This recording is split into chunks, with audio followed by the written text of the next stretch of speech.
رسول کریم علیہ السلام مہینہ مہینہ رہتے غار ہرا میں، کوئی نہ مجھے دیکھے، کوئی نہ مجھے ملے، حضور یہاں کیا ہے؟ فرمایا میں اپنے رب کی عبادت کروں گا۔ نبی کریم علیہ السلام نے سجدوں کے ساتھ پتھروں اور پہاڑوں کو آباد کر دیا، سجدوں کے ساتھ۔ آپ کا سجدہ آپ کو بہت ساری چیزوں سے چھڑا لیتا ہے، یہ بہت ساری جگہوں سے جھکنے سے بچا لیتا ہے۔ صوفیاء اولیاء یہ کیا کرتے تھے؟ یہ سجدے کا ذوق ہی تو پیدا کرتے تھے۔ سجدے کا ذوق شاہ عبدالعزیز دباغ رحمت اللہ تعالی علیہ اپنے مریدوں سے فرمایا کرتے تھے کہ اگر تم پکے نمازی بن جاؤ نا، تہجد گزار ہو جاؤ، تو میرے پاس آنا جانا چھوڑ دینا۔ عرض کی حضور کیوں؟ فرمایا میں تمہارے اور رب رسول کے راستے میں رکاوٹ نہیں بننا چاہتا، اور میرا مقصود ہے تمہیں وہاں تک پہنچانا۔ جب پہنچ گئے تو پھر میری ضرورت ختم ہو گئی۔ ہاں کبھی وسوسہ آئے، شک پیدا ہو، تکلیف ہو تو آنا، ورنہ میں نہیں چاہتا کہ میں رکاوٹ بنا رہوں۔ تم اللہ اللہ کرو، اس مالک کو راضی کرو۔ میرے رسول پاک علیہ وسلم نے فرمایا بندہ اللہ کے سب سے قریب اس وقت ہوتا ہے جب وہ سجدے کی حالت میں ہوتا ہے۔ کس کے قریب ہوتا ہے؟ اللہ کے سب سے قریب ہوتا ہے۔ وہ بڑا نیڑے ہے رب کے، بڑا قریب ہے، اس لیے کہ وہ حالت سجدہ میں، وہ جب سجدے کرتا ہے نا، اس کی بارگاہ میں جب جھک جاتا ہے۔ آپ ذرا سجدے کی کیفیت دیکھیں نا، زبان بھی یہاں ہے، آنکھ بھی یہاں ہے، کان بھی، عقل بھی ساری، اس نے سارا کچھ رکھ دیا سجدے۔ آپ وہ کبھی پیچھے جائیں تو دیہاتوں میں کہا جاتا تھا ناک سے نکیریں نکالو، بہت بڑی سزا ہوتی تھی نا، ناک سے نکیریں نکالو، بڑی سزا ہوتی تھی۔ تو اس نے کہا مالک مجھے کسی نے کہا نہیں، پر دیکھنا میں نے رکھ دی ساری عقل سجدے میں، اور رکھ کے کہا کیا؟ سبحان ربی یا اللہ میں پست ہوں تو اعلیٰ ہے، اللہ تو میرا رب ہے اور تو سب سے اعلیٰ۔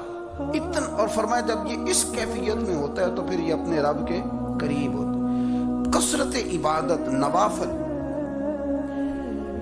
ہمارے ہاں عمرے کی قرآن اندازی محفلوں پہ ہونے لگ گئی ہے، حالانکہ حدیث سے ثابت نہیں۔ میں دوستوں سے کہتا ہوں جائز ہے، کرنی چاہیے، عمرے کی قرآن اندازی جائز ہے، پر کسی حدیث میں نہیں آئی کہ قرآن اندازی کرو عمرہ کرو۔ حدیث میں قرآن اندازی یہ آئی ہے کہ نبی پاک علیہ السلام نے فرمایا تمہیں پتہ چل جائے نا پہلی صف کا ثواب کتنا ہے، تم قرآن اندازی کرو۔ عمرے کی قرآن اندازی کا تو پوسٹر چھپتا ہے، تو یہ والی قرآن اندازی کب ہونی ہے؟ ہونی چاہیے کہ نہیں؟ حضور نے فرمایا تمہیں پتہ چلے کہ اس کا ثواب کتنا ہے تو تم قرآن اندازی کرو، تم قرآن ڈالو۔ جب آپ نماز پڑھ رہے ہوتے ہیں، جب آپ کا مصلی آباد ہوتا ہے، صلاح الدین ایوبی ایک بزرگ سے ملاقات ہو گئی، بیت المقدس پر قبضہ تھا عیسائیوں کا، تو صلاح الدین بڑے پریشان تھے۔ وہ بابا جی کہنے لگے پتر کیا ہوا؟ کہنے لگے حضور پتہ چلا ہے دشمن کے 2 بحری بیڑے اسلحہ لے کے آ رہے، مسلمان پہلے ہی کمزور ہیں، اور اب اگر 2 بحری بیڑے اور آ گئے تو حضور مسئلہ بن جائے گا۔ تو میں پریشان ہوں کہ کس طرح یہ کم مسئلے والی ہماری فوج ہے کیسے مقابلہ کرے گی۔ تو بابا جی کہنے لگے پتر اس طرح کرنا، آج رات تو بھی دعا کرنا اور میں بھی کروں گا، تو بھی دعا کرنا، آپ ناراض نہ ہونا، ہم تو پیروں والے ہیں، ہم تو پیروں کے نوکر غلام ہیں، ہمارا تو گزارا ہی نہیں، ہمیں تو ملتا ہے سارا کچھ وہاں سے۔ پر میرا سوال یہ ہے کہ تعویذ لینے جاتے ہو نفل کیوں نہیں پڑھتے؟ رات اللہ اللہ کیوں نہیں کرتے؟ یہ بھی تو ہمارے بزرگوں کا ہی طریقہ ہے، انہوں نے تو ہمیں سکھایا ہے۔ صلاح الدین ایوبی سے بزرگوں نے کہا کہ رات آج نا اللہ اللہ کرنا، تو میں تیرے لیے دعا کروں گا، تو بھی دعا کرنا۔ تو بندہ جب دکھی ہوتا ہے تو سجدہ کرتا ہے، تو پھر ہی تو مصلی بھیگ جاتا ہے، پھر ہی تو مزہ آتا ہے۔ سکھی بندہ تو کعبے جا کے نہیں روتا، دکھی تھے، تکلیف تھی، تو سر رکھا سجدے میں تو تڑپ گئے۔ اور وہ بابا جی کہتے ہیں میں مسجد آیا تو صلاح الدین چیخے مار کے رو رہا تھا اور کہہ رہا تھا مالک میں کوئی اپنی شان کے لیے تو نہیں نہ لڑ رہا، اللہ کو میں کوئی قبضوں کے لیے تو نہیں لڑ رہا، مالک تیرے لیے لڑ رہا ہوں، مجھے بے آبرو نہ کرنا، میری مدد فرمانا۔ کہتے ہیں میں آیا تھا کہ مسجد میں دعا کروں گا، پر صلاح الدین ایوبی کو روتے دیکھا تو میں لوٹ گیا۔ تو سویرے صلاح الدین ملے تو بڑے خوش تھے، میں نے کہا پتر کیا ہوا؟ کہنے لگے حضور وہ بحری بیڑے دو آ رہے تھے نا اسلحہ لے کے، دونوں ڈوب گئے پانی میں ڈوب گئے۔ تو بابا جی کہنے لگے صلاح الدین وہ پانی میں نہیں ڈوبے، وہ تیرے آنسوؤں میں ڈوب گئے، وہ غرق ہو گئے۔ وہ جو تو نے مسلح بات کیا تو وہ تیرے آنسوؤں میں ڈوب گئے، وہ غرق ہو گئے، وہ تباہ، اتنے قیمتی تھے تیرے آنسو کے بہا لے گئے دشمن کے بحری بیڑوں کو۔ میرے بھائی ٹھیک ہو گیا جی، میرے عزیز سمجھ لیں اس بات کو ہمیشہ کے لیے، اور اس پر غور کر لیں اچھے طریقے سے کہ میرے رسول کریم سید عالم صلی اللہ علیہ وسلم نے نا ہماری توجہ دلائی، حضور نے ہمیں بتلایا، ہمارا ذوق بڑھایا عبادت کی طرف۔ ایک صحابی تھے حضرت ابو فاطمہ رضی اللہ تعالیٰ عنہ، یہ ترمذی شریف کی حدیث ہے۔ نبی پاک علیہ السلام نے فرمایا ابو فاطمہ قیامت کے دن مجھ سے جلدی ملنا چاہتے ہو کہ دیر کے ساتھ؟ تو کہنے لگے حضور کون ہوگا جو دیر سے ملنا چاہے؟ ہم نے تو جان دے دی وعدہ دیدار پر۔ اعلیٰ حضرت فرماتے ہیں جان دے دی وعدہ اور نقد اپنا دام ہو ہی جائے گا۔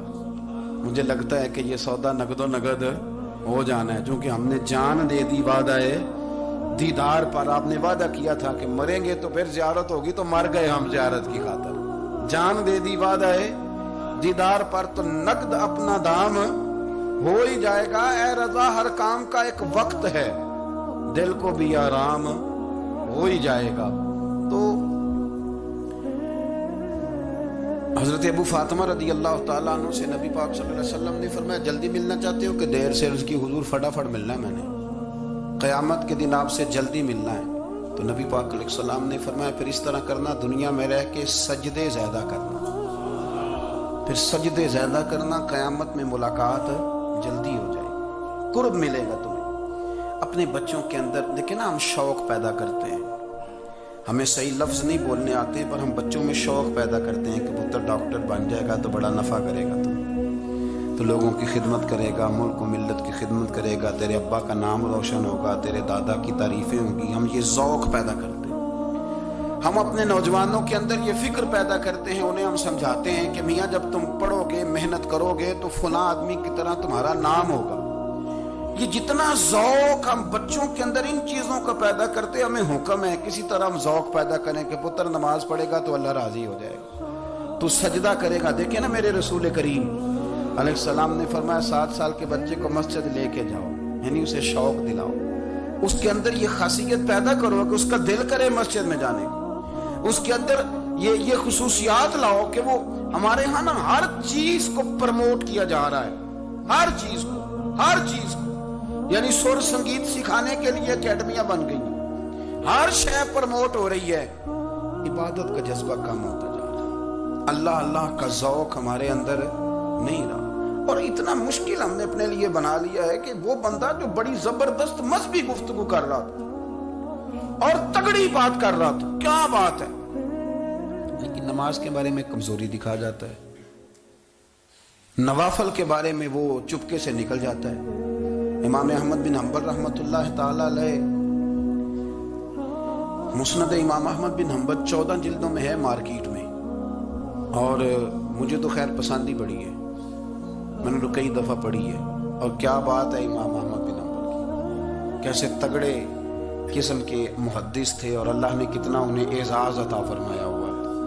یہ کوڑے بھی کھاتے تھے دین کی خاطر، سارا کرتا لہو سے بھر بھی جایا کرتا، بڑا اعزاز والا شخص تھے، بڑے اعزاز والے، حدیثیں جمع کرنا، حدیثیں لکھنا، حدیث پڑھانا، سارا دن رہتے تھے۔ کہہ سکتے تھے کہ میں کر تو رہا ہوں کام، اور حدیث بھی موجود ہے کہ عالم عابد سے افضل ہوتا ہے، پر اس کے باوجود امام احمد بن حنبل رحمۃ اللہ علیہ 300 نفل فرض نمازوں کے علاوہ پڑھا کرتے تھے، 300 نوافل روز پڑھا کرتے تھے۔ ان کے بیٹے نے کہا ابا جی مکان خریدنا ہے تو وہ جگہ کہاں کر کے لوں، بہت ساری آبادیاں، تو فرمایا پتر وہاں لینا جہاں مسجد قریب ہو۔ میرے رسول کریم سید عالم صلی اللہ علیہ وسلم اتنا پسند کرتے مسجد کو، اتنا پسند کرتے نماز کو کہ رسول کریم صلی اللہ علیہ وسلم تہجد کی نماز بھی پڑھتے، پھر حضور فجر کی نماز بھی پڑھتے، نبی پاک وتر کو الگ کر کے پڑھتے، عشاء کے ساتھ نہیں پڑھتے۔ یہ تو ہم اس لیے اجازت دی ہمارے بزرگوں نے کہ بعد میں اٹھے گا کون علیحدہ وتر پڑھنے کے لیے، عشاء کے ساتھ پڑھ لے، وتر پڑھتے، تہجد پڑھتے، فجر پڑھتے، اشراق پڑھتے، چاشت پڑھتے، پھر مغرب کی نماز کے بعد 6 رکعت اوابین پڑھتے، پھر رات کو صلاۃ اللیل پڑھتے۔ سیدہ عائشہ صدیقہ کہتی ہیں زمانہ سو جاتا اور میرے رسول مصلی بچھا کے کھڑے ہو جاتے۔ او یار، کھیتی باڑی کر کے نہیں، محنت مزدوری کر کے نہیں۔ جناب عائشہ کہتی ہیں میں یہ بھی دیکھتی کہ حضور ایک آیت شروع کرتے تو ساری رات اسی کو پڑھتے، اور میری نظر جاتی تو قدم مبارک پہ ورم آ جاتا۔ یار نماز پڑھ کے، اتنی مشقت کر کے، اتنی جد و جہد کر کے ورم آ گیا، یا رسول اللہ اتنی محنت کیوں کرتے ہو؟ فرمایا افلا اکون عبدا شکورا، کیا میں اپنے رب کا شکر گزار بندہ نہ بنوں؟ صحابہ کا ذوق عبادتوں کا، ریاضتوں کا، تلاوتوں کا، طبیعت ان کی، وہ ایک دوسرے کو، حضرت مولا علی شیر خدا کرم اللہ تعالی وجہہ الکریم کے زمانے میں روم کے بادشاہ نے کہا یار یہ مسلمانوں کا پتہ تو کرو، یہ آخر کیوں اتنے زیادہ مجاہد ہیں؟ اس زمانے میں جاسوس بھیجنے کا مزاج تھا، اب تو جاسوس پکڑا جاتا ہے، اب تو جاسوس ہے، اور جاسوسی کا شوق ویسے آج بھی ہے۔ عرض کروں تھوڑی سی بات اس عنوان سے، پتہ کیا ہمارا مسئلہ ہے؟ ہم جہاں جاتے ہیں نا وہاں تھوڑی خوشبو سونگنے کی کوشش کرتے ہیں، وہ کیا ہے تو یہ کیا ہے تو ادھر کیا ہے تو تھوڑا سا ادھر کیا ہے۔ میرے رسول پاک، پڑھیے درود شریف، سارے پڑھیے ذرا زور سے، صلی اللہ تعالی۔ نبی پاک علیہ السلام نے فرمایا جاسوسی نہ کرنا ورنہ تم بندوں کو خراب کر دو، اور فرمایا اس طرح نہ ہو کہ تم کسی کے آپ کھولنے نکلو تو تمہارے پہلے کھول جائیں۔ یہ جو ذوق ہے نا یہ ختم کریں، چھوڑیں، مطلب آپ کس چکر میں پڑے ہوئے ہیں؟ اتنی زیادہ توجہ کرنے کی کیا ضرورت ہے؟ اپنے کام سے کام رکھیں، اس میں بندہ تھوڑا سا نا آسان رہتا ہے۔ یہ جو بہت زیادہ ٹٹولنے والے لوگ ہوتے ہیں نا وہ بےچارے پھر۔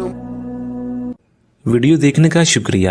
اگر آپ چینل پر نئے ہیں تو سبسکرائب کر لیں اور ساتھ ہی ساتھ بیل آئیکن پر بھی کلک کر دیں تاکہ یوٹیوب ہماری ہر ویڈیو کا نوٹیفیکیشن سب سے پہلے آپ کو بھیج دے۔ جزاک اللہ۔